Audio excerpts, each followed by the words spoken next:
Welcome to EPG Pathshala. This module is on environmental, chemical and physical equilibria. It must be explained or pointed out at the very outset that in environmental chemistry there are several chemical reactions and physical processes, and many of them are equilibrium reactions. Therefore, basic understanding of chemical equilibria, equilibrium constant, and their theories and their presentation is necessary. So, this module aims at that. Now, the first thing that is very important is stoichiometry. What is stoichiometry? The stoichiometry of a chemical reaction indicates the relative number of moles and relative masses of reactants and products in a balanced chemical equation. For example, in this reaction, N2 plus O2 to form 2NO. This is very important reaction. This occurs in combustion or high temperature processes. Nitrogen O2 combined to form NO, and the number of N2 moles is 1. Reacts with 1 mole of O2 to form 2 mole of NO. So, stoichiometry will be written as 1:1:2. It can also be said 1 mole equal to 20 gram N2, 1 mole O2 equal to 32 gram O2, and NO is 30 gram. So, 2 NO is 60 gram. That means 28 gram N2 will react with 32 gram O2 to produce 60 gram NO. So, from stoichiometry, this you can also explain in terms of the masses. Now, very important reaction is combustion of hydrocarbons in automobiles. Automobiles are an integral part of our life. For example, we consider the petrol driven cars or other vehicles. Assuming that this is the hydrocarbon, this is the average hydrocarbon, the formula is this, then when the combustion will take place, this is oxidized, the energy is released which is used for driving the vehicle, and this is the reaction. The air-fuel ratio, mass of air versus mass of fuel, is the most common reference term used for mixtures in internal combustion engines. The air-fuel is the ratio between masses of the air and mass of the fuel in fuel ratio mixtures in any given moment. The mass used is the mass of all combustion. Remember, what is the mass of fuel that you know, the petrol? Air, mass of air means not only oxygen but nitrogen, CO2 and all other gases which are present in their mass. The ratio of fuel and the ratio of all constituents of the air. For example, in calculating the mass of the natural gas, which often contains carbon dioxide, nitrogen as well as various alkanes, the masses of carbon dioxide and nitrogen are also included in addition to those of all alkanes determine the value of mass fuel. In the stoichiometric ratio of air and fuel, air and pure octane air-fuel ratio is 14.7:1. Remember, this is the standard.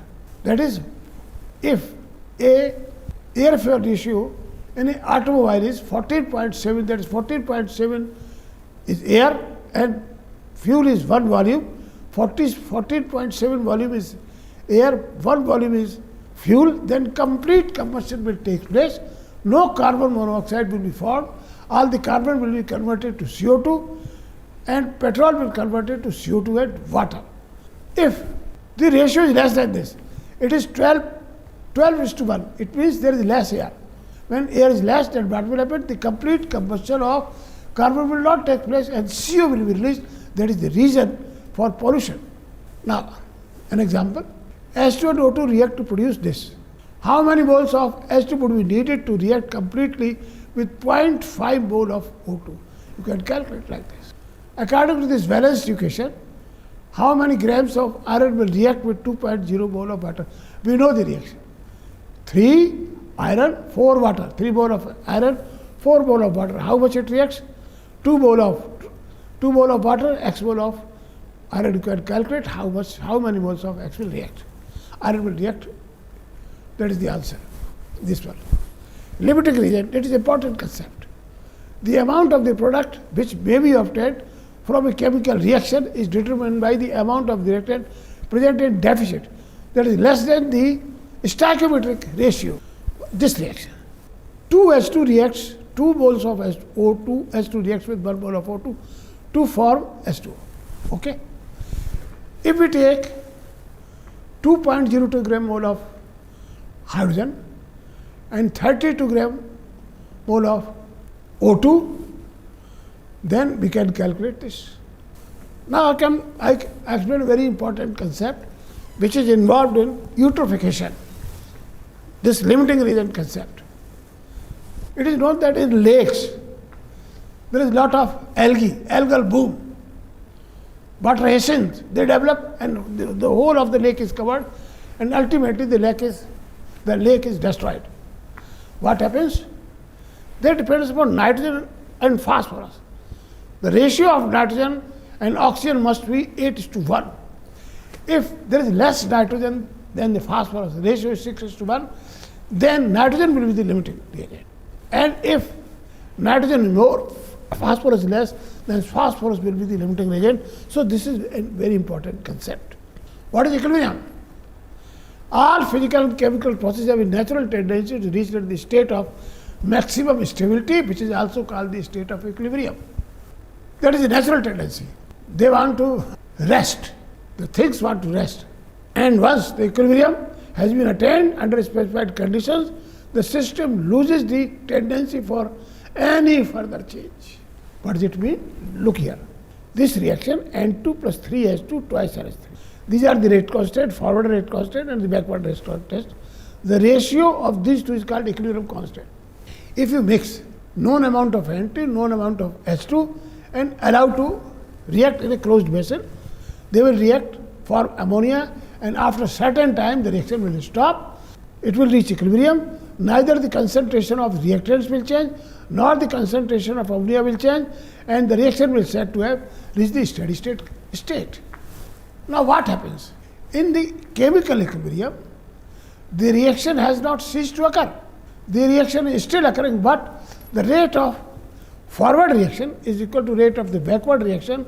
So despite the reaction occurring in both directions, the concentration of the reactants and products do not change. This is called dynamic equilibrium.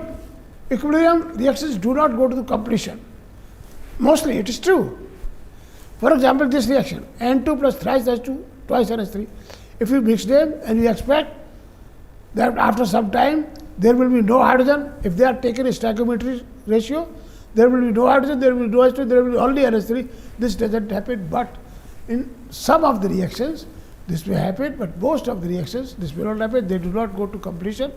At equilibrium, the rate of this I have already explained. Despite the establishment of equilibrium, the reaction in both directions will occur. Already explained. What is equilibrium constant? Now consider a general reaction. AA plus BB K1 upon K2 1L, LL, MM plus other. The equilibrium constant by definition is given by K equal to the product of the concentration of the products raised to the power of their number of moles reacting. For example, L to the power L, M to the power M and other thing, divided by A to the power A, B to the power B and other. So this is the standard formula which must be remembered for writing equilibrium for expression constant, and L, M, A and B are the concentrations in mole. Now I may also point out I have used here activities. Actually in real things it is activities, but if the solutions are dilute, then activities can be taken as concentrations. So in general chemistry or environmental chemistry, no harm is done if instead of activities you use the term concentration. This is the expression. Now, the concentrations can be expressed in several ways. It can be expressed in terms of concentration mole per liter, okay, no problem. It can be also expressed in pressure. But we remember that pressure equal to N upon BRT. Pressure equal to N upon Vc, P equal to CRT. So pressure is proportional to concentration. So you will get a value of K, but the numerical value will be different. So if the concentration unit is C, then this is the expression C. And if the concentration unit is partial pressure, then this is the unit. Remember, the units will be different in two cases. This is known as concentration equilibrium constant, and this is known as pressure equilibrium constant. And this is the relation between Kp and Kc. Kp equal to Kc RT to the power delta N, where delta N is the difference in the number of product molecules minus the number of reactant molecules. Significance of equilibrium constant. Values of K are indicator of the fact how far the reaction will proceed in any direction. Okay, if the K value is low, 10 minus 5, it means the reaction will occur in the forwarder to a small extent. Most of it will remain as a reactant. Only a small concentration of the reactant will convert into products. For example, this ammonium hydroxide. This is at equilibrium, but its equilibrium constant is small. So dissociation is small to a very small extent. So most of will be undissociated in H4OH. Only small portion will be ammonium ion and OH ion. If the K has a large value, if the value of K is large, then dissociation may be complete. For example, nitric acid, sulfuric acid, hydrochloric acid, they are very strong acids. HNO3 completely dissociates, almost completely, 100%. So whole of HNO3 will be converted to hydrogen ion and nitrate ion. There will be hardly any equilibrium. If the value K is very high, in such a case the reaction would be virtually complete and hardly any reactant would be left. Such reactions are called irreversible reactions. For example, for the well-known atmospheric reaction of methane, the value of K is this, 10 to the power 1/40, very high, 1 and so many zeros. The reaction will be irreversible, this reaction. This is the combustion reaction. Remember, this reaction occurs in the natural gas. In CNG, CNG 85% methane. So when combustion takes place, this reaction takes place. So whole of methane is is oxidized CO2 and water. Now equilibrium can be of two types. If physical state of reactants and products is same, they are in the same phase, either both are in the gas phase or both are in the liquid phase or both solid phase, then it is a homogeneous chemical equilibrium. For example, this NO gas, O2 gas, and the product is also gas. Okay? So this is the example of homogeneous reaction. And these are the values of Kp, P NO2 square divided by PO2 and P NO square. Here is Kc, concentration. So C NO2 means concentration mole per liter square, CO2 upon C NO2 square.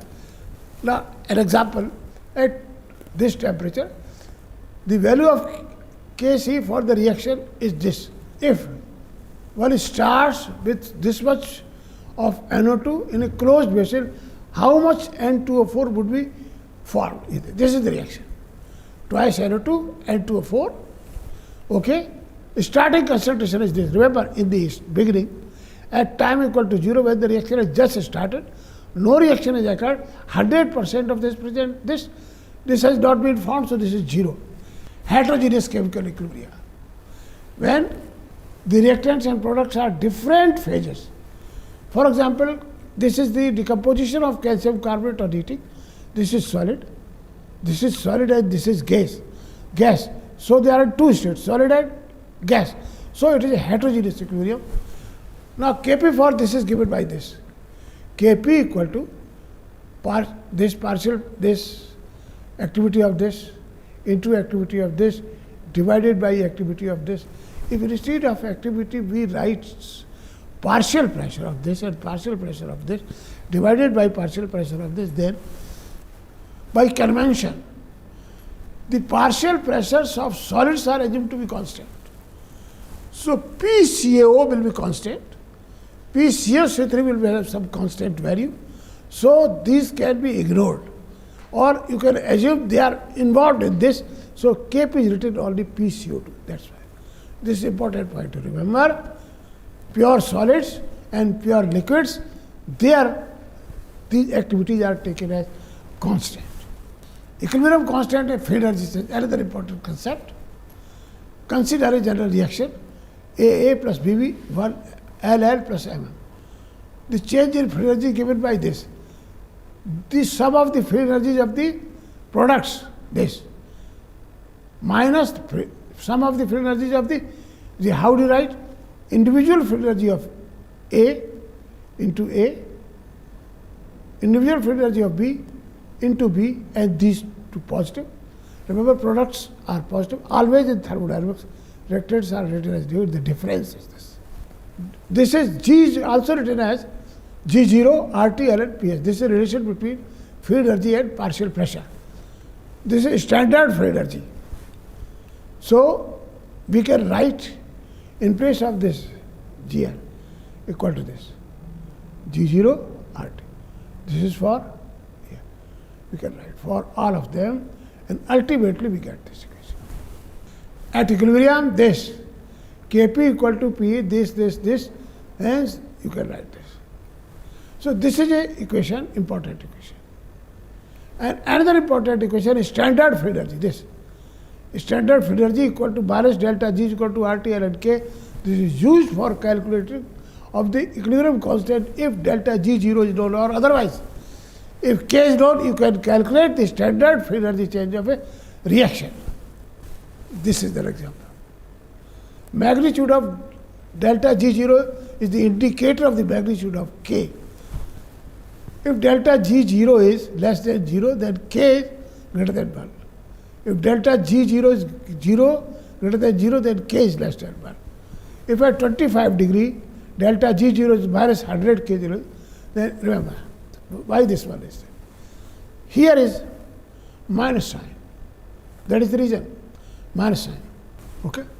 So, we substitute these values here and we can calculate this. Very low. Reactions for which delta G has a positive value are endothermic. They heat, absorb the heat. The value of K increases on increasing temperature, this reaction. This is very important thing. Now, this is a very important reaction. Whenever this reaction, N2 plus O2 twice NO, is a very simple reaction. Remember, in atmosphere, both are present. N2 is about 78%, O2 is about 21%, high concentrations. And this is a toxic material, and this is a pollutant, serious pollutant. But at room temperature, these do not react. Or you can say their reaction is so small that virtually you can ignore it. But this is exothermic reaction. It is heat reflux. That is, if you heat it, this reaction will move to right hand sides. More of NO will be formed. This is actually what happens whenever any combustion reaction takes place. Whenever high temperature process takes place, that is the reason for formation of this pollutant. In automobiles, the temperature is maybe 2000 or 1600 degrees centigrade inside the engine. At that temperature, this reaction becomes very fast. In kitchen, when food is cooked, the temperature could be 600 degrees. And at that temperature, these combine to form NO. So, the formation of this reaction occurs incidentally, not intentionally. And the reason is endothermic nature of this reaction. So, Le Chatelier's principle. This is an important principle.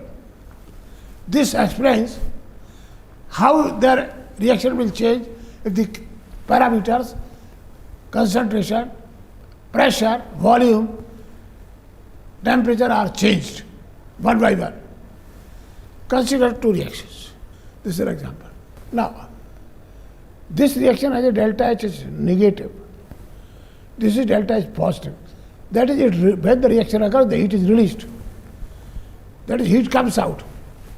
Okay? If you increase the temperature of this reaction, the natural tendency of this reaction will be to consume heat. And how it will consume heat? If it goes this direction, reverse direction. This reaction, twice NO2 and 2O4. This reaction is exothermic. This as heat takes. So if you heat it, the reaction will move in that direction. Where heat is taken, that is in the forward direction. Effect of concentration change. If the concentration of the reactant is increased, what will happen?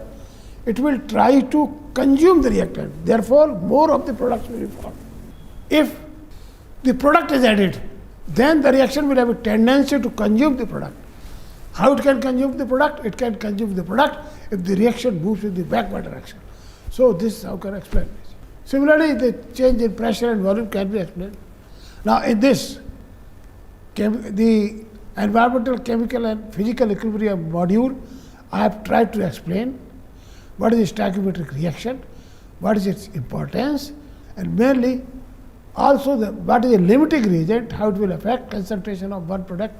One reactant will explain how the reaction will proceed, what is equilibrium constant, how it is dependent upon the free energy of the reaction, what is the standard free energy, and the relationship between standard free energy and the equilibrium constant, how these can be calculated from each other, what is a heterogeneous reaction, what is a homogeneous reaction, Le Chatelier's principle, how the temperature, pressure and concentration affects the equilibrium, how the change in concentration will take place.